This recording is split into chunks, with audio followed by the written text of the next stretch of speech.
Malapit na magpasko. Isa raw sa pinakamainam na paraan para tanggapin si Jesus sa buhay ko ay sa pamamagitan ng paghingi ng tawad.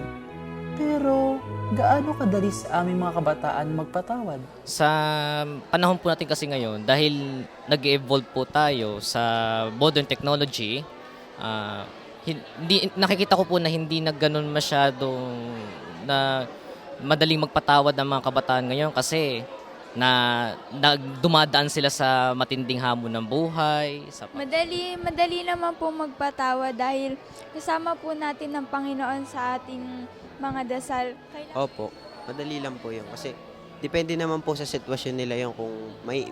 Kasi mga bata ngayon po, matanda na rin po sila para makaunawa sa mga bagay na kung dapat bang patawadin or hindi. Sobrang dali po magpatawad kasi ano po ako yung heart ko po talaga malambot, lalo na po kahit pong anong klaseng kasalanan nila sa akin. Once na nag-sorry po sila, talagang napapatawad ko na po.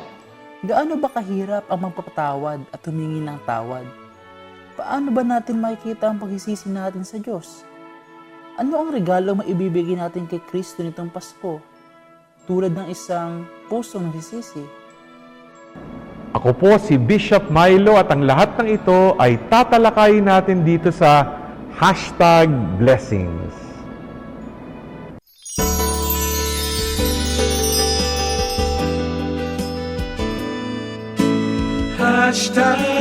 #blessings. Our lives are gifts from above. #blessings. You fill our hearts with love. #blessings. Our lives are gifts from above. #blessings. You fill our hearts with love. #blessings. Our lives are gifts from above.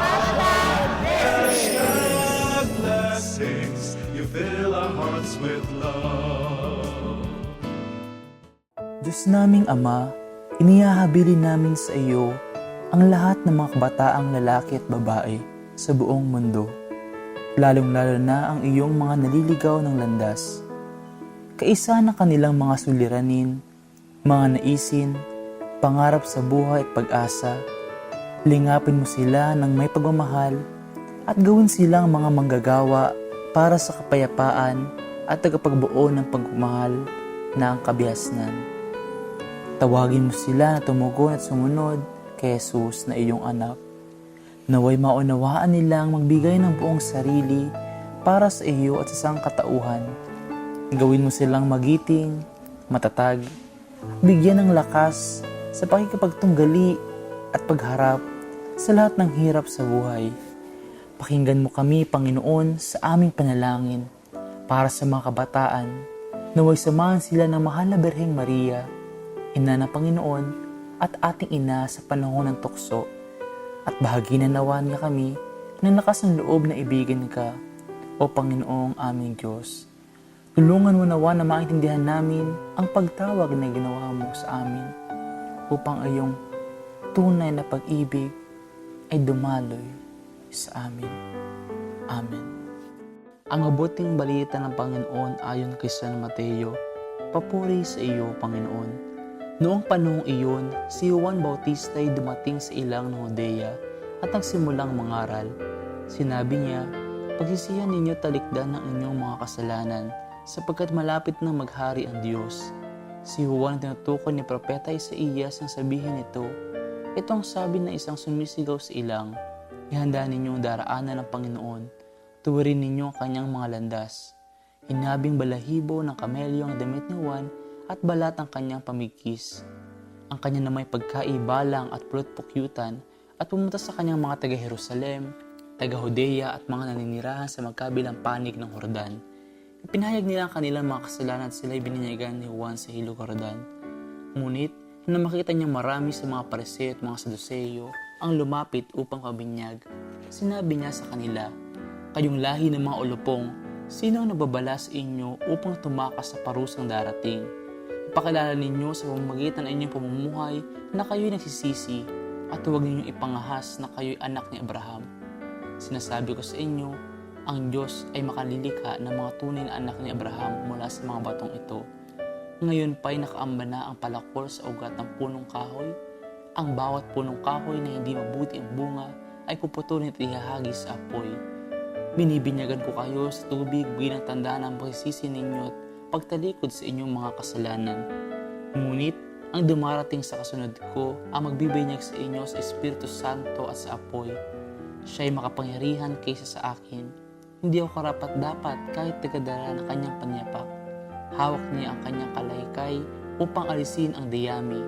Titipunin niya sa kamalig ang trigo, ngunit ang ipay susunugin sa apoy na hindi mamatay kailanman. Ang mabuting balita ng Panginoon. Pinupuri ka namin, Panginoong Jesucristo. Naka-isang linggo na po tayo simula nung binati ko kayo ng Happy New Year. Ang bilis ng isang linggo. Naalala nyo yung tema nung isang linggo? Maging handa. Ano kaya naman ang hamon ng Panginoon ngayong ikalawang linggo ng Adbyento? Para ihanda ang ating sarili para sa kanyang pagdating sa ating buhay. Medyo mabigat yung salita mula sa ating ebanghelyo. Ito'y galing kay San Juan Bautista. Pagsisihan ninyo ang inyong mga kasalanan at ihanda ang daraanan sa pagdating ng Panginoon. Sa totoo lang, napakaseryosong hamon. Bakit pa kailangan magsisi? Siyempre, kung ihahanda mo naman ang iyong puso at dadating ang Panginoon sa iyong buhay, kailangan yung puso mo malinis. Ito nga si Juan Bautista Sa Ebanghelyo, siya'y parang isang tinig sa ilang. Pero yung mga tao pumupunta sa kanya. Nakakagulat nga kasi nagbabalik loob sa Diyos. Si Juan Bautista nun, parang weirdo, hindi mo nga maunawaan. Sa totoo lang, yung kanyang suot talagang parang sanggano, parang hindi normal na tao. Pero yung alingaw-ngaw niya, magsisi kayo at talikdan ang kasalanan. Paano nga ba magsisi? Sa totoo lang, yung unang hakbang, magpakumbaba muna tayo. Kasi lahat tayo may kayabangan Sabi nga sana lahat ng tao humble pero hambog. Ako nga po may kahambugan din Lahat tayo may kayabangan. Kung tayo ay magpapakumbaba, aaminin natin na marupok tayo. Marami tayong pagkukulang. Nagkakasala tayo. Di ba nung isang linggo nasabi ko, kung gusto nating maghanda, simulan natin sa ating pamilya. May mga pagkukulang tayo sa ating mga mahal sa buhay. Nasasaktan natin sila. Ganon din naman sa ating pamayanan, sa ating parokya. Kung magpapakumbaba tayo, aaminin natin na sa isip, sa salita, pati sa gawa, nakakagawa tayo ng mga bagay-bagay na nakakasakit sa ating kapwa. Aminin natin yun. Kung gagawin nating magsisi sa ating mga kasalanan, lalaya tayo. At itong magbubukas sa ating puso para tanggapin ang Panginoon. Hindi ito madali. Kailangan talaga na siyasatin natin ang ating mga budhi. Bukod sa pagpapakumbaba, talagang kailangan tayong manahimik, magnilay, magdasal. Parte din ito ng paghahanda sa pagdating ng Panginoon.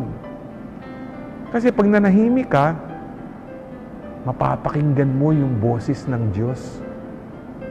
Pati tinig ng iyong budhi na nagsasalita. Kung ano ang kakulangan mo, kung anong dapat mong baguhin sa sarili mo, kung ano sinasabi ng Diyos para magbagong buhay ka kay Kristo. Siguro hamon sa ating lahat ito na manahimik. Pag nananahimik din tayo, di ba, ito yung pagkakataon na nakakapagnilay tayo. Kapag maingay, mahirap. Sabi nga, sa panahon ngayon, mapapansin nyo, yung ingay ay hindi na siguro sa mga metal music eh. Subukan yung buksan yung inyong cellphone o gadget na laptop o tablet, computer. Nandun na ang ingay. Sa social media, obserbahan ninyo.